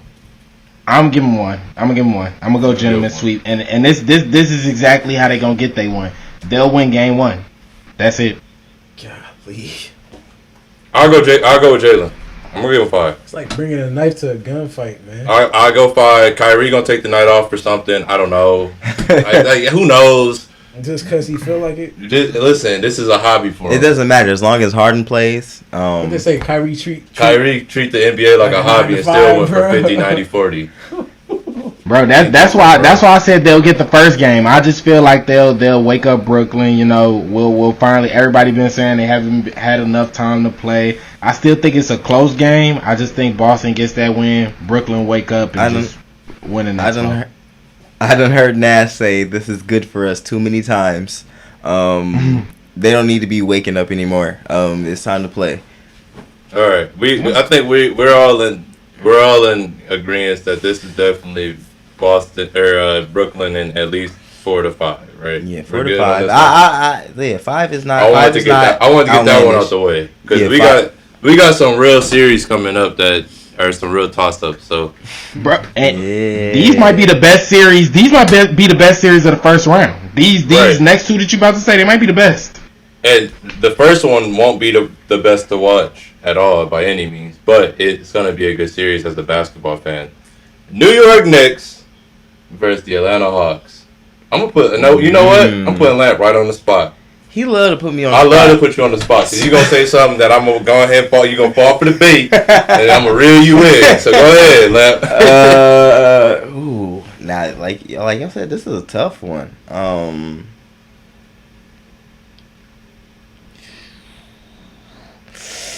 I feel like the Knicks are rolling right now. It's gonna go to 7. Struggling over there. But I feel like the Knicks can pull it out. I definitely feel like the Knicks can pull it out. Julius Randle has been having the time of his life. He's been balling out of his mind. RJ Barrett has stepped up, especially from last year. He has stepped up a ton. Derrick Rose, he brings them all together. Like, I feel like they're really cohesive right now. I still feel like Atlanta has some stuff they're trying to work through.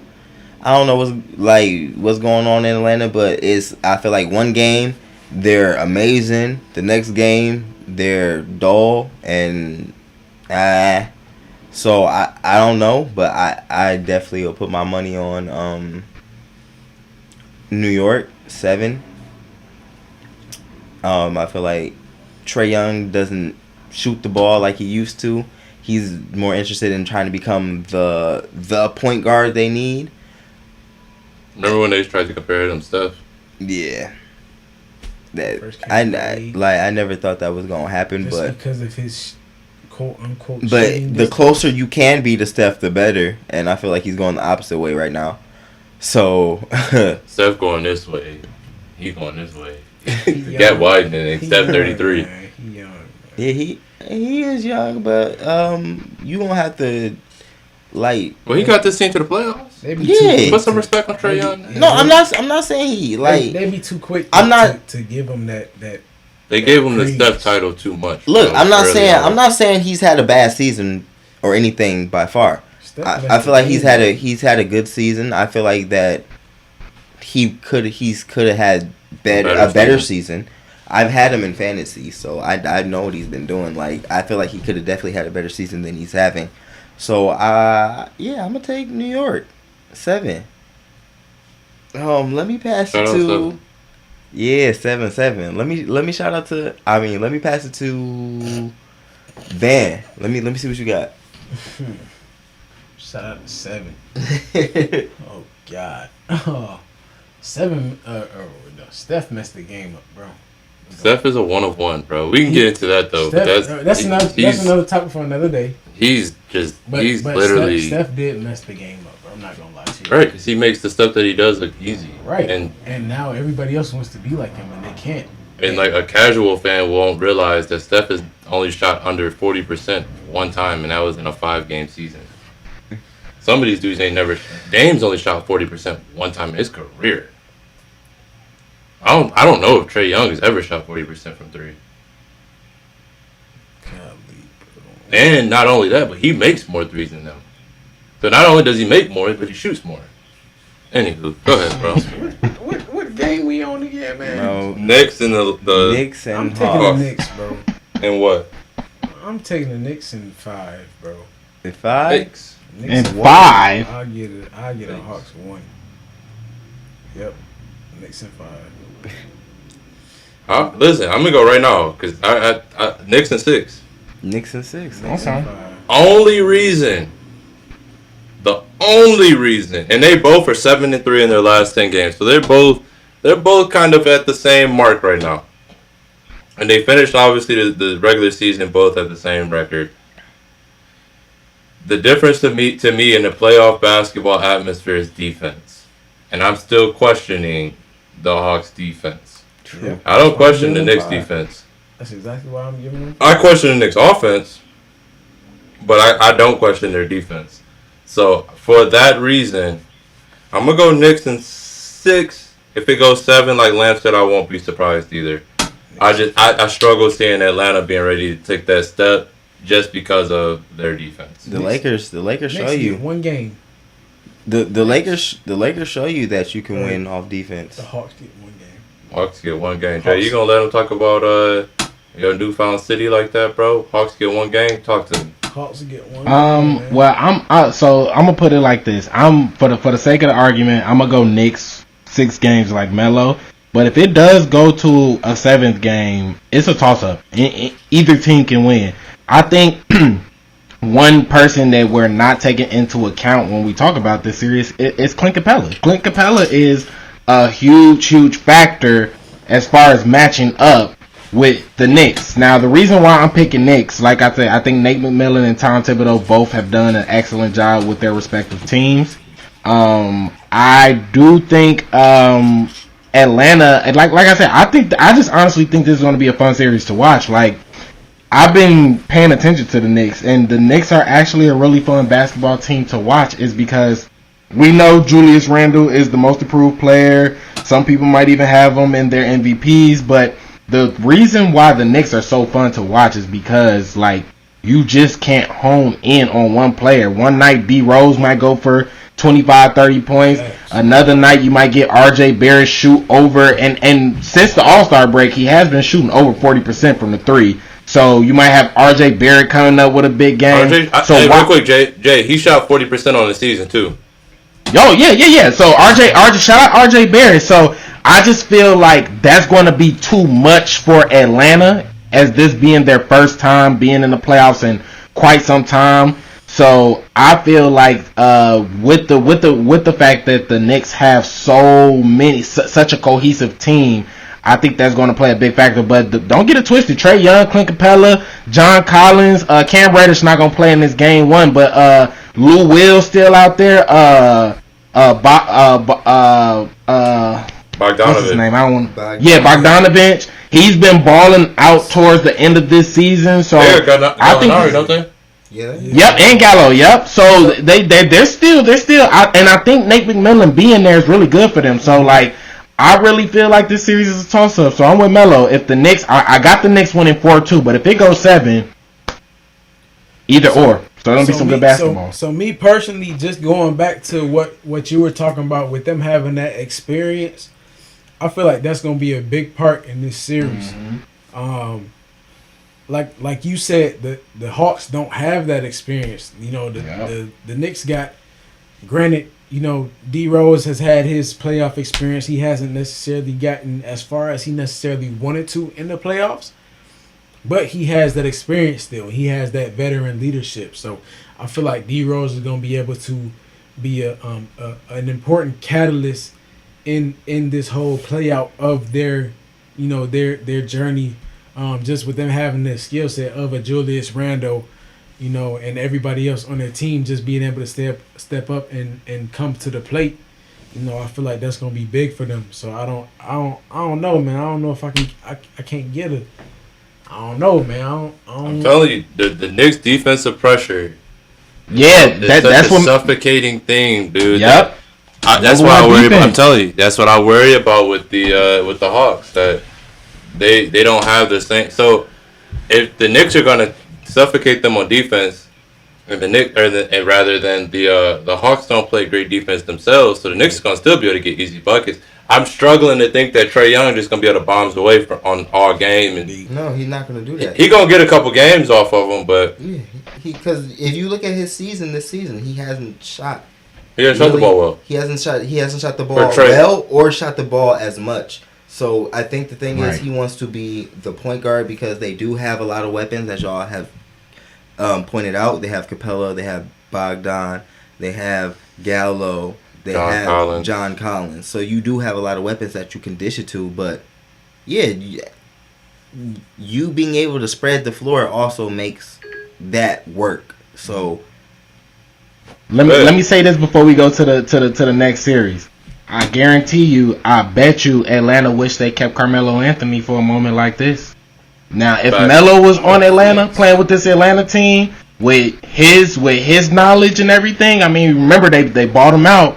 I guarantee you, if they had Melo, But see, the crazy even if the thing Knicks is, had Melo, right now, what people don't understand is that if the Knicks, if Melo was still where he was, he would be a different player than he is now. Like Melo was already obviously Melo is a bucket, but just for him not to go through all the situations that he went through and all the trial and hardship that he went through, bro, that would be less chip on his shoulder for him to worry about. That's more chip on his shoulder to get a bucket.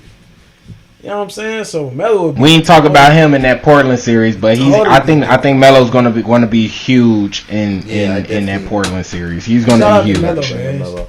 Shout out Carmelo Anthony. This 10th episode, he's the 10th all-time leading scorer. Shout out Melo. Shout out Carmelo Anthony. Thanks, man. Real quick, last one, fellas. We done made it through. Yeah, we done made it through our playoff breakdown, our playoff episode, fellas. We almost there. And we gonna leave it on a good one, too. I'm excited. Milwaukee versus the Heat.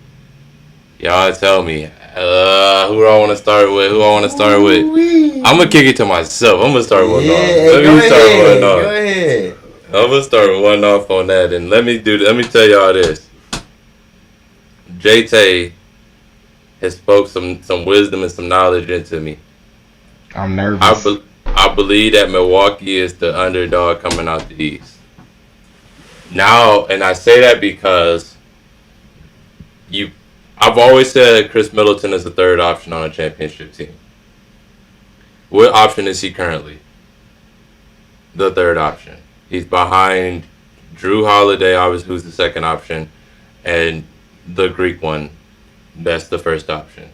I don't think they'll be able just to do what they did that last time they played them, just sit in the paint and just pray for the best, right? Because you got two. I mean, think about it. If Drew Holiday consistently can get a matchup with like a Duncan Robinson or something, like Jimmy Butler can only guard so many people. Yep. So if they're consistently getting Duncan Robinson a mismatch on a Drew Holiday to take him to the block, and this is gonna be, you gotta let this happen, So Milwaukee in 6. Okay. Milwaukee in 6. Okay. And I'm gonna pass it before I talk myself out of it being the 7, but I'm gonna go 6. So Honestly, I'm gonna make mine quick. Huncho, go ahead. I'm gonna make mine real quick and simple. I'm gonna go. Honestly, I kind of like where Melo went with this. I'm gonna go Milwaukee in 6, simply off the respect that I have for the opposing team, but I'm gonna go Milwaukee in 6. That's all I got. Okay. Who you gonna pass it to? I'm gonna pass these man. All right. So, Milwaukee. They are definitely an interesting team Alright. to talk about. Them adding Drew Holiday was definitely something that they needed. Another player that can start an offense and actually facilitate. But I feel like they were still missing the piece that they should have got, that Atlanta eventually scooped up. Now, I feel like it would definitely be a better chance of them coming out the East if they had Bogdan, because I feel like that's the missing piece they need. They need another person who can score, maybe come off the bench and ignite something. But I don't think Giannis, Middleton, and Drew Holiday, which is their second option, which I feel like he's a decent second option, but he's not the second option you really want. I feel like they don't have enough to come out of the East, but they're definitely going to make a deep playoff run. Now, when it comes to the Heat and Milwaukee, I don't see the Heat winning this because two of their important pieces are not matured enough. They're not consistent enough, and that is Duncan Robinson and Tyler Hero. He had took a step back this year. He did. He definitely did. So if Duncan Robinson was one of those players that is constantly, if he averaged around 4 to 5 threes a game, which he definitely can, then he becomes a different type of player for the Heat. If Tyler Hero was a player that could come off the bench and be a Lou Will, which is what he can be, then the Heat is looking like a different team. But they just don't have the players. I feel like those two players, which would be the X factors in my opinion, aren't matured enough, or they aren't, like, they still need time to grow and flourish.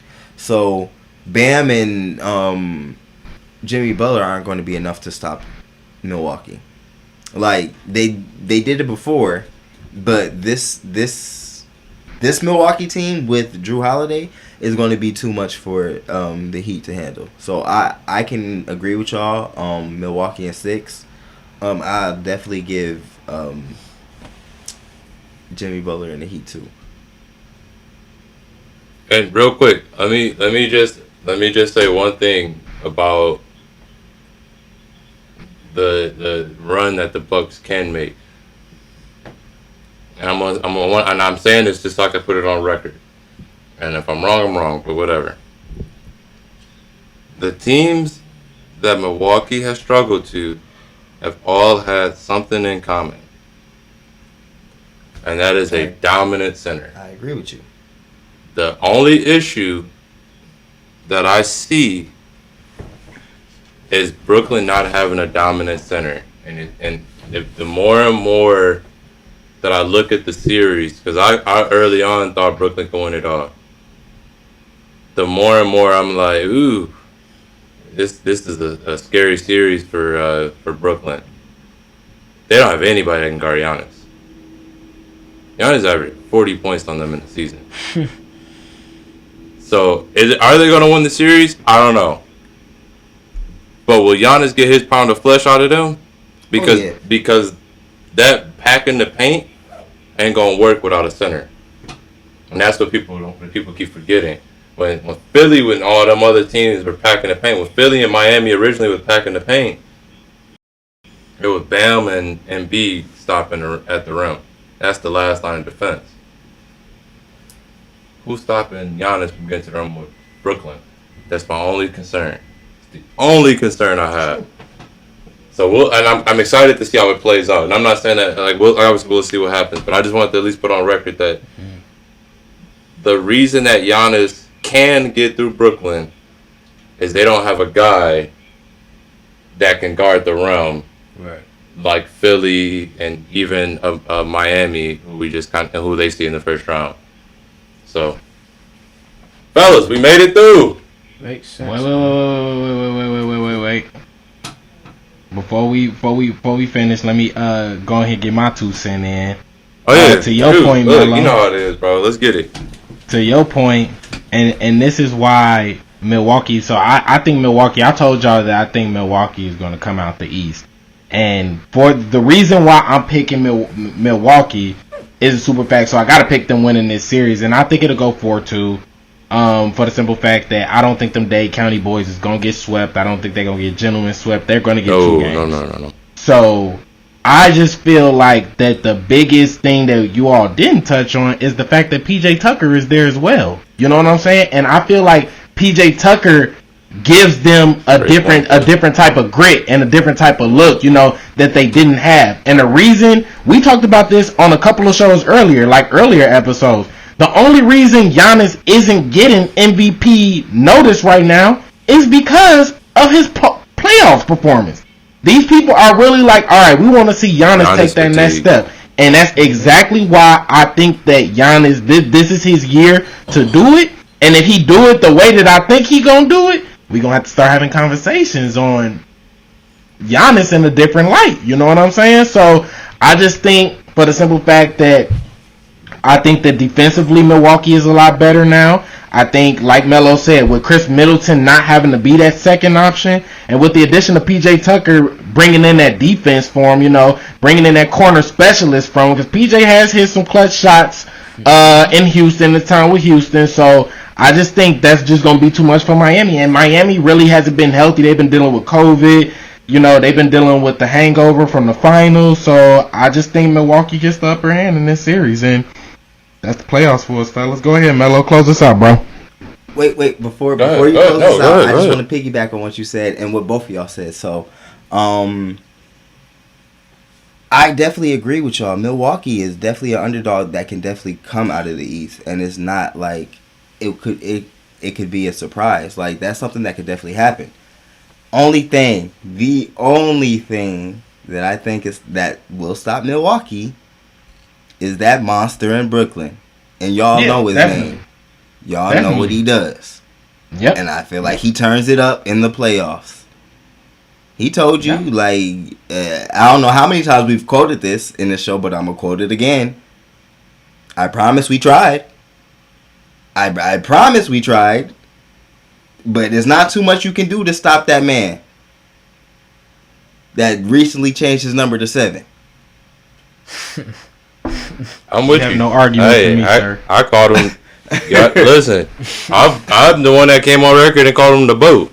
Hey, bro, I understand, bro, and I agree. Listen, I watched him play next to the GOAT for a couple seasons. Like, I know what this man can do. So listen, I know. Hey, I'm just saying, if there is a reason that he doesn't win, because I went on record early on in our episodes and said that they're gonna win the title.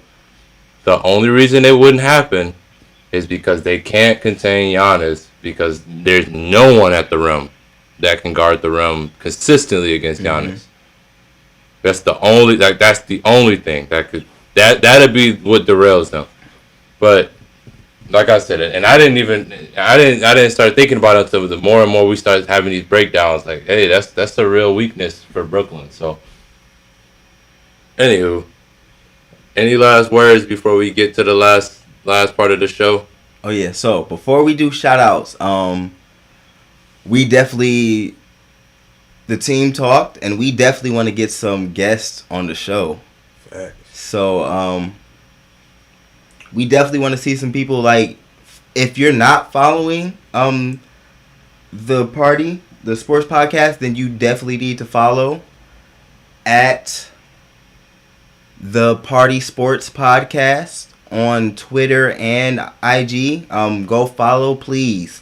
And if you definitely are serious about being a guest, so we can definitely start this up, definitely reach out to us. Come DM us. Let us know that you want to be a guest, so that we can start getting the list together, and we can go from there where we want to start and where we want to the first guest we want to bring on. So yeah, all of us definitely want to bring in some guests, and we definitely want to hear from some different people, hear some different perspectives, and clown out. So yeah, if you want to chop it up with us, give us what you think your sports predictions are and whatever it may be. Definitely DM us, let us know what's going on so we can start a list and start getting some people on the show. Facts, man. So with that said, shout out freaking Flyers. You already know what it is. Yes, sir. Let them know, man. Double F at FREEQUENT Flyers. Shout out to us. Y'all hear every time you listen to the show, you hear the intro, the outro. That's freaking Flyers. So if you want more, go tap in, go follow us, interact. You know. Also, shout out to Flyyr Pop. We had not said that this episode. Flyyr Pop. Shout out to Flyyr Pop. Go ahead, bro. Flyyr Pop, let's get it. Shout out Flyyr Pop, man. And shout out Flyyr man. Pop Gaming, man. So like, if you love the game, Thanks, man.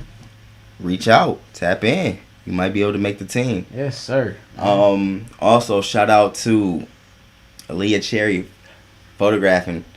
Get them headshots. Freaking GOAT. You man. already know. You already know. Get with her. She's something like the GOAT. I ain't gonna care. Bro, if you need some photography, you know where to go.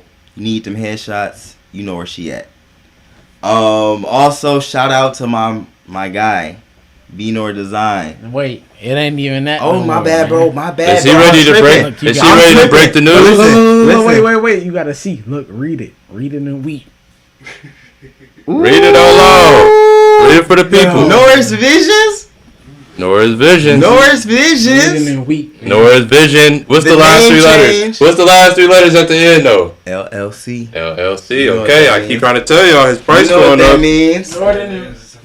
Official. Norris Vision, man. I keep Norris trying to Vision. tell y'all his Read price it, going up. man. Y'all better So okay. look, man. Shout I out. Officially Shout out. got my business license, man.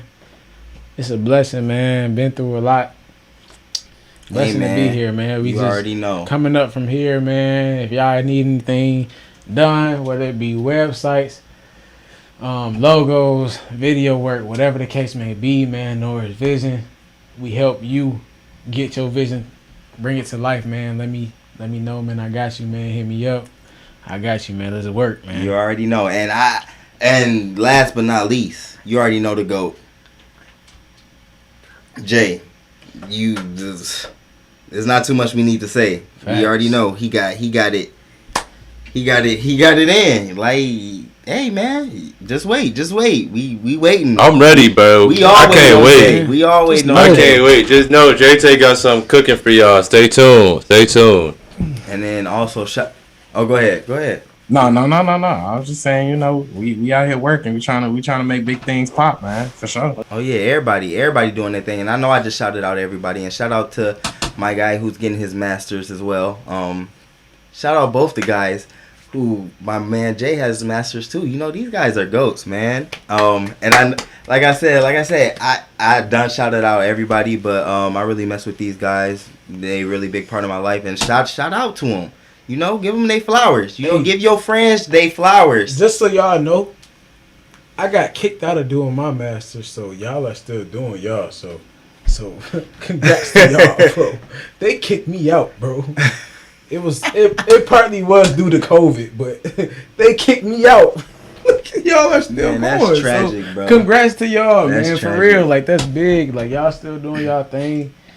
I appreciate y'all boys Real. being flexible with my schedule and everything else with classes and everything. So I definitely appreciate y'all just, you know, being supportive and making sure that we can still follow what we need to follow and also get this in. So once again, shout out to the party, shout out Remy. You know what I mean? Shout out to y'all. Oh, yeah, and that's Always. Shout out to y'all. Always. man. That's all. Always. We not doing this for nobody but y'all. Man, on the real, man, DM us. We trying to see who really want to be on the party, because it's a lot of y'all that claim y'all know what y'all talking about. it's a little bit different when you get in front of them lights. So Yeah. I want to see what people really got to say, what people really want to talk about. This my first time being in front of them lights. Light's different, bro. Lights different. Yeah, bro. And I've been on the show for a couple of weeks now. These lights different now. Yeah, bro, it's the real deal. Once you have to pull up on us, bro, it goes down on the lights. So Facts, once again, shout out to people, shout out to party, Flyyr pop, and of course, shout out to Leah Cherry Photography. You know, sir. bro, you know it's wild. I didn't even share this with the party yet. By the time this episode dropped, Leah Cherry and I will have our keys, bro. Hey, Homeowners. new crib alert. I appreciate that. applause, Appreciate man. that, homeowners, bro. We've been Facts, keeping it just trying to get through the process, but the last couple of weeks we done really stepped our game up and then became homeowners. Excuse me, and like I said, we get our keys this week, so no, we're definitely excited and just man, It's ownership. a big step, bro. It is, bro. Like you said, ownership is everything. Ownership. Appreciate is it, bro. I appreciate it, bro. I really do. Like I said, I'm proud of the work that we've been able to put in and just being able to reflect on it now and just be excited about what's to come. Shout out Huncho Norris Painting LLC. No, bro. I was about to say I continue to live in the box that I live in, bro. All right, bro. All right, man. We getting out of hand now. We getting out of hand. Jay-Tay. Man, shout out God. I just want to give all glory. First and foremost. Always, man. And just shout out y'all, man. Shout out for keeping the vision going, keeping us pushing. You know, we said, we all got a lot going on in life, you know, so, you know, to continue to have this platform, to continue to talk to everybody, you know, like we said, man, big shout out to everyone that listens to us every week. You know, if you just started listening to us today, shout out to you. But yeah, man, big ups to Remy. My shout outs go to Remy this week. He definitely took a lot of time out this week to help out with a lot of stuff, and you know, he always behind the camera, so definitely want to give him his flowers, man. Shout out to Flyyr Pop for sure. Flyyr Pop, man. Flyyr Pop. Man. I'm trying to tell y'all. You already know it's Bro, I'm trying to tell y'all, bro, like, they don't understand. Without Remy and Flyyr Pop, we still doing this in the headset. So, Jay, I'm glad you took just some real time to appreciate, you know, a person that really believed in our vision. He didn't know who we were, but he believed in our vision, and now, you know what I mean, we over here forming some real bonds, some real, you know, friendships, and pushing forward, bro. So, like I said, we owe you, bro. Thank you. Yes, sir. Yes, sir. Man, shout out, man. And with that, another episode. hey, we 10 in. 10. We 10 in. Hey, okay. We gotta do something big for the next one, man. It's 10. It's 10. That's the 10. We gotta do something big. We'll do something big. Hey, we'll figure something out. Yeah, You bro, already know what it is. It's the party. Just remember though, we had 10, but we ain't stopping. Yeah, hey, that was You nothing. know, the this beginning, just the list. This is our first, you know, acknowledgement, but we keeping it pushing. Like Uncle Ruckus said, this just the tip of the iceberg. All right, bro. And that, fellas, Another episode. The party. We out. the party, and you already know what it is. We out of here. Deuces.